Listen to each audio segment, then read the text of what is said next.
র্যাবের task force for interrogation সেলে গুম নির্যাতনের ঘটনায় মানবতা বিরোধী অপরাধের মামলায় ক্ষমতাচ্যুত প্রধানমন্ত্রী শেখ হাসিনা ও সাবেক বর্তমান সেনা কর্মকর্তা সহ ১৭ জনের বিরুদ্ধে আনুষ্ঠানিক অভিযোগ গঠন করে বিচার শুরুর আদেশ দিয়েছেন আন্তর্জাতিক অপরাধ ট্রাইব্যুনাল। মঙ্গলবার দুপুরে ট্রাইব্যুনাল ১-এর চেয়ারম্যান বিচারপতি মোহাম্মদ গোলাম মর্তুজা মজুমদারের নেতৃত্বাধীন ৩ সদস্যের বিচারিক প্যানেলে এ আদেশ দেন।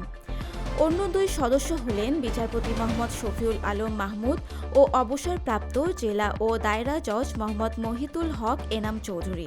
ট্রাইব্যুনালে প্রসিকিউশনের পক্ষে ছিলেন chief prosecutor Mohammad Tajul Islam, prosecutor Gazi MH Tamim, শাইখ সাদি সহ অন্যরা। গ্রেপ্তার ও পলাতক আসামিদের আইনজীবীরাও ছিলেন। এদিন প্রথমেই অব্যাহতি চেয়ে করা আসামিদের আইনজীবীর করা আবেদন খারিজ করে দেন ট্রাইব্যুনাল। পরে সবার বিরুদ্ধে অভিযোগ গঠনের মাধ্যমে বিচার শুরুর আদেশ দেন। সুষ্ঠু ও নিরপেক্ষ নির্বাচন আয়োজনে ব্যর্থতা ও নির্বাচন ব্যবস্থাকে ধ্বংস করার জন্য সামগ্রিকভাবে নির্বাচন কমিশনকে দায়ী করা হচ্ছে বলে মন্তব্য করেছেন প্রধান নির্বাচন commissioner CEC AMM Nasir Uddin. CEC বলেন, এই অপরাধ থেকে আমরা মুক্তি চাই। এই অপরাধ আমরা ঘোচাতে চাই, প্রমাণ করতে চাই আমরা সঠিক সুন্দর নির্বাচন করতে পারি। এটা সম্ভব কেবল আইনের শাসনের মাধ্যমে। মঙ্গলবার সকালে রাজধানীর আগারগাঁওয়ের নির্বাচন ভবনে নির্বাচন ব্যবস্থাপনা বিষয়ক ব্রিফিংয়ের উদ্বোধনী বক্তব্যে CEC কথা বলেন।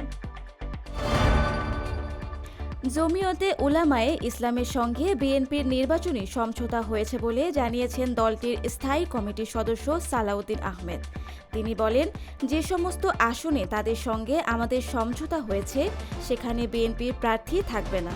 একইভাবে সারা বাংলাদেশে অন্যান্য আসনে জমিয়তের কোনো প্রার্থী থাকবে না।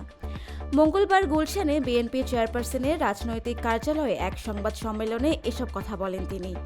বিএনপির জমিয়তে উলামায়ে ইসলাম বাংলাদেশকে 4টি আসন ছাড় দিয়েছে। এইগুলোতে জমিয়তের প্রার্থীরা হলেন নীলফামারী 1 আসনে মোহাম্মদ মঞ্জুরুল ইসলাম আফেন্দি, নারায়ণগঞ্জ 4 আসনে মনির হোসেন কাশেমি, সিলেট 5 আসনে মোহাম্মদ ওবায়দুল্লাহ ফারুক ও ব্রাহ্মণবাড়িয়া 2 আসনে জোনায়েদ আল হাবিব।